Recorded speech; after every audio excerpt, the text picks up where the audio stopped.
Në një raport të Qendrës Kosovës për studimet sigurisë thuhet se 232 qytetarë të Kosovës kanë shkuar në Siri dhe Irak për të luftuar për krah grupeve ekstremiste. Në raport thuhet se rreth 40% e atyre kanë kryer vepra kriminale në Kosovë, ndërsa shkuarja atje është edhe pasojë e kushteve të rënda ekonomike, arsimit të dobët dhe izolimit.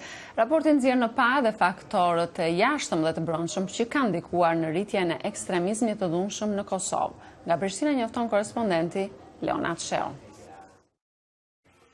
Një studim i Qendrës së Kosovës për studimet të sigurisë nxjerr në pas se shkollimi jo i mirë, kushtet e vështira të jetesës dhe izolimi janë disa nga faktorët që kanë lehtësuar rekrutimin e qytetarëve të Kosovës për të luftuar në krah të organizatave terroriste në lindjen e mesme.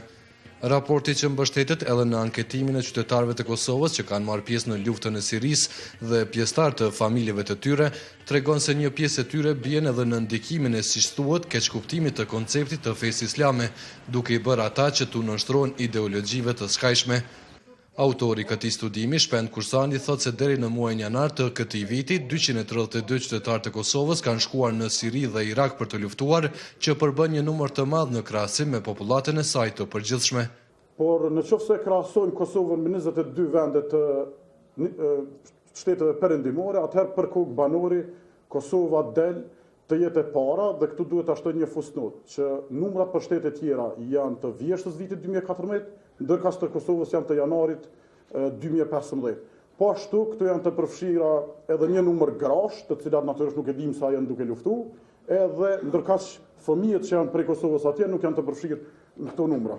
Zoti Kursani thotë se viti 2013 ishte periudha kur luftës në Siri janë bashkuar numri më i madh i qytetarëve të Kosovës.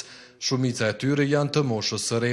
I kemi kryesisht të moshës 23 deri 28 vjet që prej luftëtarëve që faktikisht kanë shku në Siri.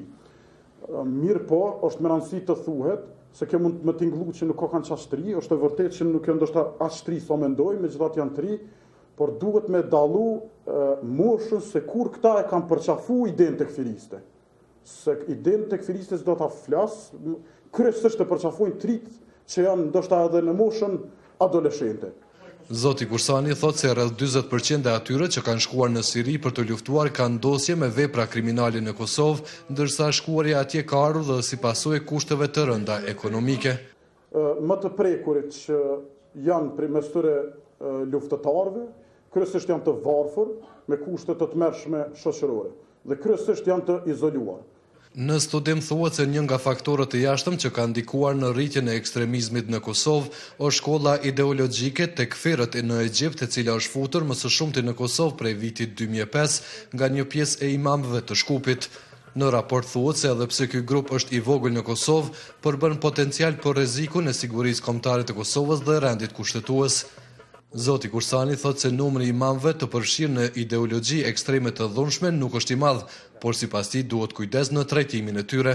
Po janë një numër i vogël i imamëve në Kosovë, të cilët kanë rrapë prej e këtyre imamëve nga Shkupi dhe kryesisht është rajoni tërësishëm i Gjilanit, apo duke përfshirë tash Hanje Lezit, Kashanikun, Vitin edhe vetë qytetin e Gjilanit që kanë rrapë më shumë prej e këtyre imamëve të cilët pastaj në Prishtinë e kanë shpërndar. Pra janë pak në numër, nuk po themi një grosht, do thotë në gishta mundën e minje, por nuk janë atë shumë se sa mundet me pretendu, megjithatë, edhe pse në numër të vegjël munden me pas pasoja më të mëdha nëse nuk merremi me ta apo me këtë ide siç ne do të rekomandojmë në fund. Në studim thuhet se strukturat e brendshme shtetërore që nga pas lufta, politikat e paqëndrueshme, korrupsioni, varfëria, izolimi i qytetarëve janë disa nga faktorët e brendshëm që kanë ndikuar në rritjen e qytetarëve që kanë përqafuar ideologjitë ekstremiste. Po ashtu, studimi nënvizon edhe shpërfilljet e Bashkisë Islame të Kosovës në raport me disa xhami të saj, të cilat janë përdorur nga imamët në funksion të nxitjes së ekstremizmit. Muajin e kaluar, Parlamenti i Kosovës me 60 vota për dhe 17 kundër miratoi ligjin që synon parandalimin e qytetarëve të Kosovës që tu bashkohen luftërave jashtë vendit. Ligji parashet dënime prej 6 muaj deri në 15 vjet heqëlirie për të gjithë ata që marrin pjesë, nxisin apo ndihmojnë përfshirjen në luftërat e huaja. Rreth 150 veta janë arrestuar deri tash në kuadër të hetimeve për përfshirje në veprimtari që kanë të bëjnë me zhvillimet në lindjen e mesme, përkatësisht luftëtar, nxitës dhe rekrutues të ushtarëve për në luftërat e huaja. Për Zërin e Amerikës, Leonard Shehu, Prishtinë.